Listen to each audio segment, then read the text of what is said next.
Hi there, homeschool friends. This is Rebecca Kosis here from Chia of California, and I get to talk to you today. Our tips at 3 is on helping your teen learn time management. Now, I raised 5 kids. They all did survive through their teen years, and they're equally well-functioning adults now and very responsible. So I want to share a couple of ideas with you that we came across as we were teaching our kids how to become more and more responsible for their time when they were homeschooling. And ultimately, it's going to be a balance between giving them responsibility and yet holding them accountable. The balance between responsibility and accountability.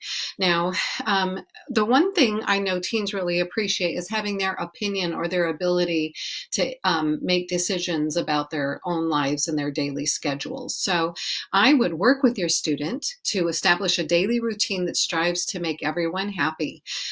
For instance, it can't just be makes the teen happy, has to be working with parents to make them happy as well. Sit down and talk about what your non-negotiables are. Perhaps it's family devotion time, or they have to sit down meal time, 3 meals a day with the family, or definitely breakfast together with the family. But you know what your non-negotiables are, and you need to lay those out before your children so that or your teens, so that they understand what it is you're going to be expecting from them, and that there are boundaries.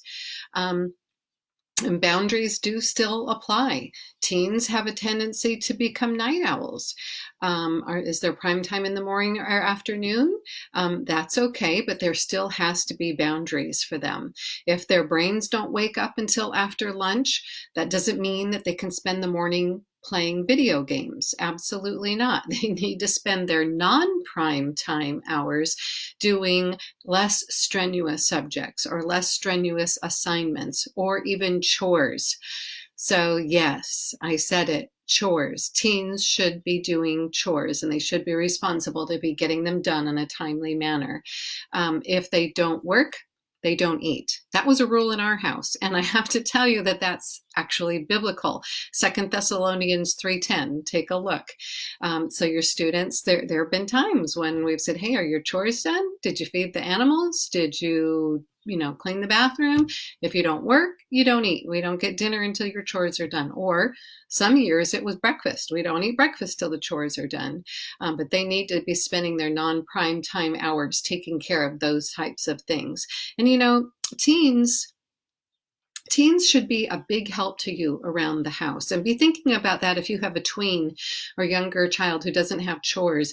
Be thinking now about getting them involved in the house, taking care of the house and taking care of mealtime or helping out with the babies. Teens can be a big help to you around the house. And they have these adult-sized bodies. And so they should be adult-sized help. They can be doing chores, they can be preparing meals, they can also be running errands. I think that's really important. Once you have a teen who has a driver's license and they want to use your car, hey, they can do the grocery shopping for you while they're out, or they can be dropping things off at grandma's house. You know what you need help with. Let them get involved. But I did want to say teens do need more sleep. Talking about prime time and perhaps their brain isn't waking up until after lunch. Go ahead and let them get that extra sleep that they need. That doesn't mean that may mean that they're not up at the dark 6:30 in the morning ready to do their schoolwork. It may mean that they're going to be doing their assignments primarily in the evening and afternoon, which is really okay as long as what you need them to be getting done is getting done. And this is something to consider, though. If you have a night owl child and you are not a night owl, they need to know from you, from the get-go, how long you will wear your teacher hat and when school time for you, Mom, is over. My kids knew that when I was putting on my apron to cook dinner, that I was actually taking off my teacher hat for the day. So if they had needed help with something, they should have talked to me about it before then. And that could become problematic because I'm not going to do school with them at 7:30 or 8 o'clock at night. I mean, I was not a night owl. Perhaps you are, and that works for you. Each family has their own rhythm. That wasn't our rhythm. So anyway, it could be problematic if they needed to have an assignment done to turn in for a class the next day, and I wasn't there to help them. Or perhaps they needed to have something finished before they could go to youth group that night. But these are consequences. They need to be thinking about their time and what time they can expect you to be helping them, and their inability to plan ahead does not become an emergency on your part. I'm sure you've heard that before. These are consequences with a capital C, and these are great teachers for our young teens. So allow the consequences to be the teachers in a lot of these situations.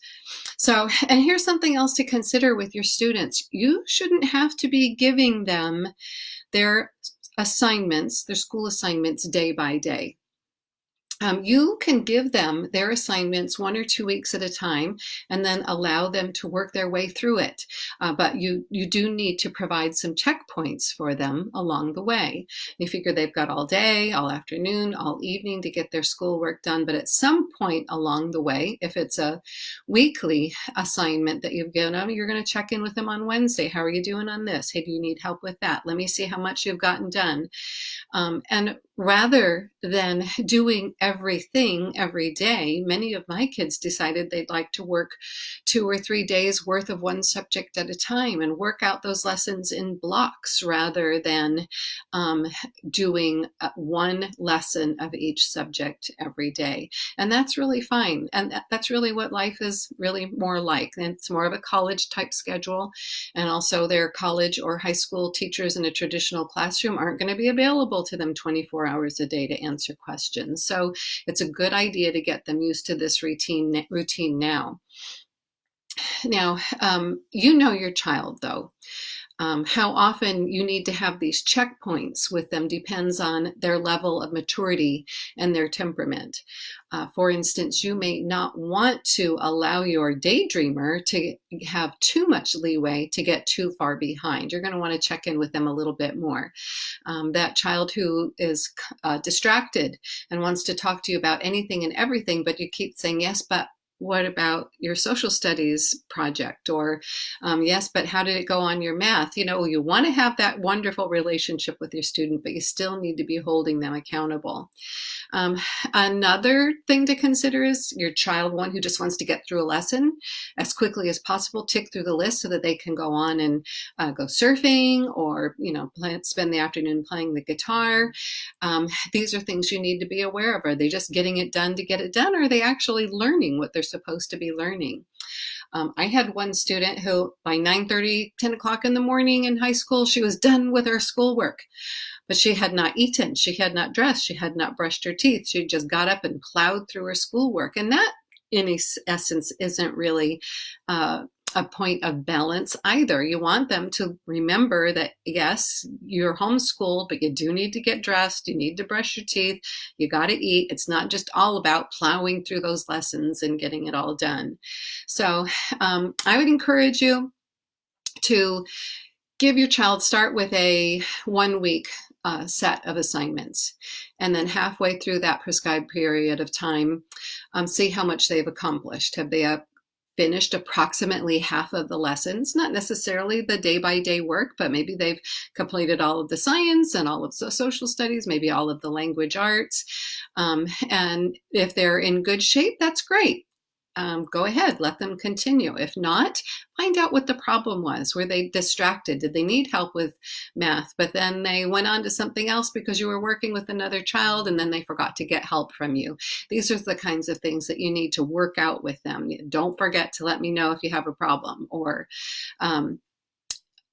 something like that. Or perhaps you've just given them too much liberty and they really need you to check in with them at the end of every day. Not that they, as I said, they get a whole day's something from every subject done every day, but if they get a decent amount of schoolwork done, then you're in good shape.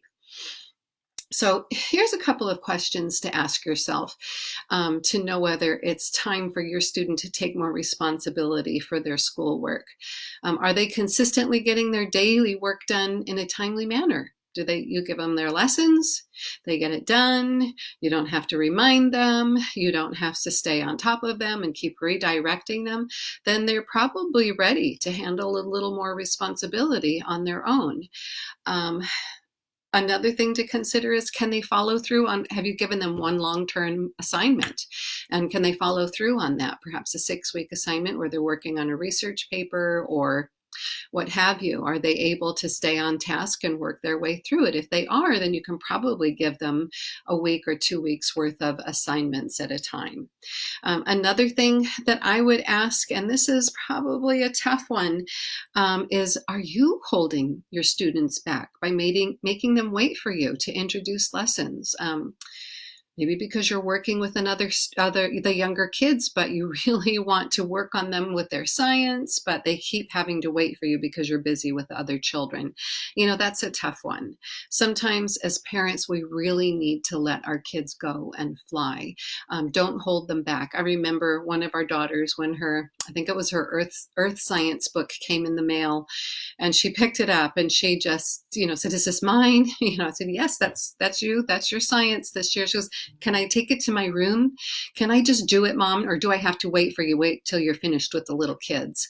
And that's when I realized, this is a science kid. This is her thing. And I'm holding her back. And I needed to let her take her school book and give her assignments and follow her as she worked her way through it. There are sometimes I would say just choose 1 or 2 subjects to major in with your children, and then let them fly through the rest. Perhaps it's a formal Bible study that you want to work with your children, or perhaps it's American history and government and economics. You want to work through that with your students 1 year.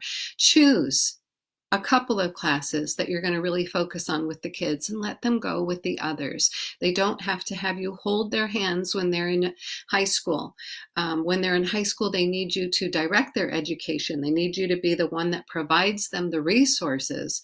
And they also need you to hold them accountability, but they don't need you to lead them every single step of the way. So I hope that helps you, getting your teen students to be training in time management and to be more responsible for their time and take more responsibility for their lessons.